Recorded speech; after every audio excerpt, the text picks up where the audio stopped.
Всем привет, меня зовут Мария Мироневич, и вы на канале Как похудеть. Сегодня у меня в руках вот что, это тортилья. Все началось с того, что как-то я пошла в магазин и лаваша не было, а были тортильи. Сегодня я с вами поделюсь тремя рецептами, которые можно быстро просто приготовить на основе вот такой тортильи или использовать по вашему желанию лаваш.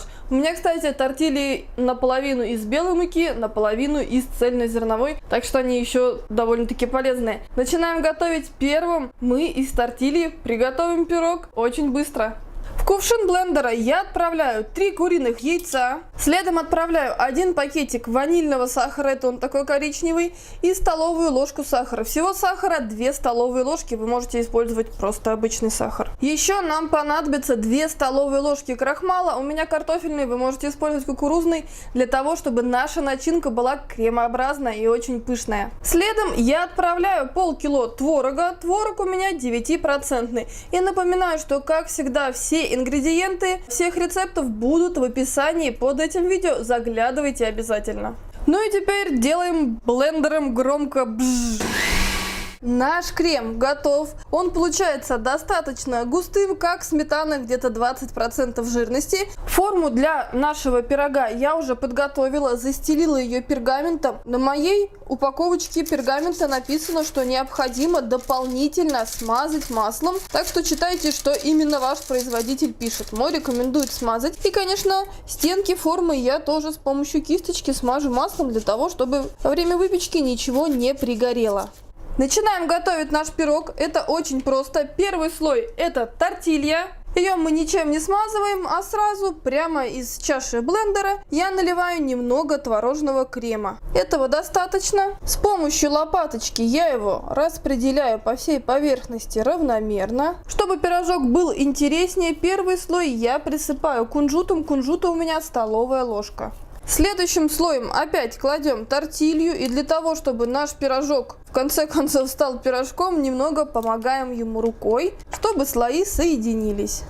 Теперь опять наливаю немного крема и распределяю его с помощью лопаточки. Этот слой я посыпаю столовой ложкой самого обычного кондитерского мака. И опять кладу еще одну лепешку. Также рукой хорошенько приминаю для того, чтобы все слои соединились. И у нас получился действительно пирог. И опять наливаю наш творожный крем. Этот слой я посыпаю кокосом. Вы, конечно, можете брать какие-то ингредиенты на ваш вкус. Можно добавить и ягоды, и тертое яблочко. В общем, все, что вам понравится. Опять приминаем лепешечку для того, чтобы они соединились. И уже выливаем остаток крема для того, чтобы он полностью наполнил форму. Верхний слой мы полностью заливаем тем кремом, который у нас остался, и даем ему прям вот спуститься так, чтобы он покрыл все предыдущие слои и скрепил их. Наш очень простой в приготовлении пирог готов отправиться в духовку. Духовку я разогрела до 180 градусов. Выпекать такой пирожок нужно 35-40 минут. Очень-очень быстрый и простой вариант, поэтому ничего лишнего, но будет вкусно, просто красиво и по-домашнему. Отправляем пирожок в духовку и приготовим еще 2 вкусных рецепта. Следующий рецепт отлично подходит для быстрого и сытного завтрака, либо перекуса, который вы можете взять с собой куда-то на обед, в дорогу и так далее. Давайте готовить все очень быстро и просто.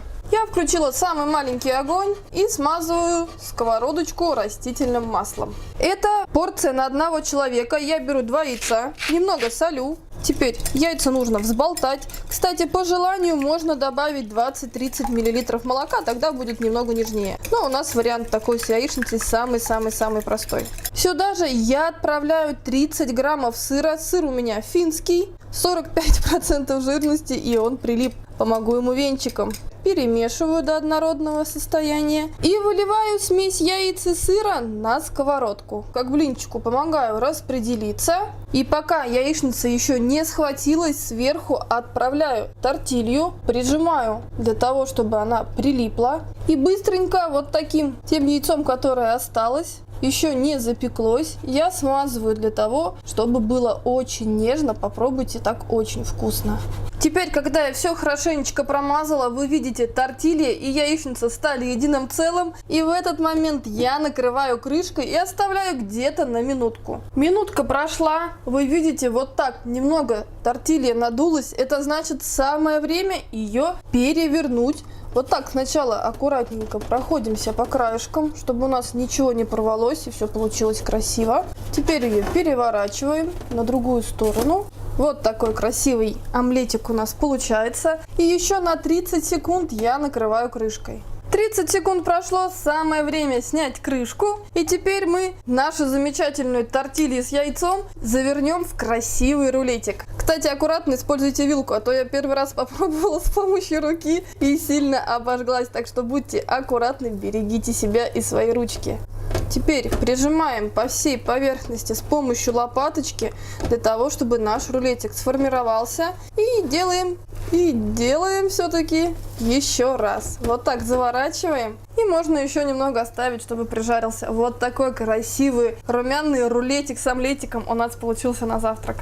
К такому замечательному омлету, рулету так и просится томатный соус, отлично к нему подходит. Кто не готовил, для вас рецепт появится в правом верхнем углу. Это намного вкуснее, чем кетчуп, готовится всего за 5 минут. Вот так на разрезе выглядит наш рулетик. И еще одно замечание. Не обязательно добавлять сыр, вы можете добавить зелень или вообще все, что вам придет на ум, все, что вам подскажет ваша фантазия. Потому что кулинария это дело творческое. Обязательно проявляйте вашу фантазию. Ну и приятного аппетита! Наш завтрак готов! И теперь еще один простой рецепт. Многие просили больше рецептов выпечки на сковороде без использования духовки. Именно так мы сейчас с вами приготовим. Кстати, этот рецепт практически придумала моя младшая дочь, потому что когда я приготовила такие рулетики, она предложила: мама, так можно так сделать пиццу на сковороде с такими лепешками? Почему бы нет? Уставим младенца, глаголит истина. Попробовали, очень вкусно. И сейчас мы с вами такое простое, вкусное, невероятно сырно-соусное вкусное блюдо приготовим. Я уже включила самый маленький огонь. Сейчас сковородку щедро смазываю маслом. Сразу же отправляю на нее тортилью. Добавляю столовую ложку томатного соуса. Ссылку я на него, кстати, уже давала. Так что готовьте обязательно, он универсальный. Подходит ко всему. С помощью ложки распределяю. Теперь сверху на соус отправляю сыр. Я смешала 100 граммов моцареллы и 100 грамм обычного твердого сыра. Высыпаю сейчас половину. И на этом не все. А теперь кладем сверху еще одну лепешку и тоже смазываем ее соусом. Распределяем его равномерно. У нас получится мега пицца, потому что так намного вкуснее. Дети сказали, так им нравится больше. Второй слой точно так же посыпаем сыром. Получается у нас 100 грамм на один слой и 100 грамм смеси сыра на второй слой. Накрываем и теперь ждем, когда наша быстрая пицца на тортилье будет готова. Для всех любителей классической пиццы Маргариты мы уже снимали этот рецепт, она гениально простая, очень вкусная. Рецепт появится вот здесь, обязательно переходите по ссылке. Ну и кто приготовит, конечно, жду ваши отзывы. И еще немного информации для тех, кто спрашивал, как поддержать канал и наше сообщество. Потому что на прямом эфире, который бывает каждое воскресенье в 16 часов, было много вопросов на эту тему. И все очень-очень просто. Нужно просто поставить лайк, написать комментарий, это помогает продвижению наших видео. И, конечно, будет замечательно, я знаю, что вы и так это активно делаете, если вы нашими видео, рецептами, либо другими видео будете делиться в соцсетях с вашими друзьями, знакомыми. Можно по старинке просто рассказать коллегам, близким, знакомым. Сарафанное радио, как выяснилось, до сих пор работает, и я вас за это благодарю. Так что вот такие простые инструменты помогут большему количеству людей узнать, что можно худеть без диет,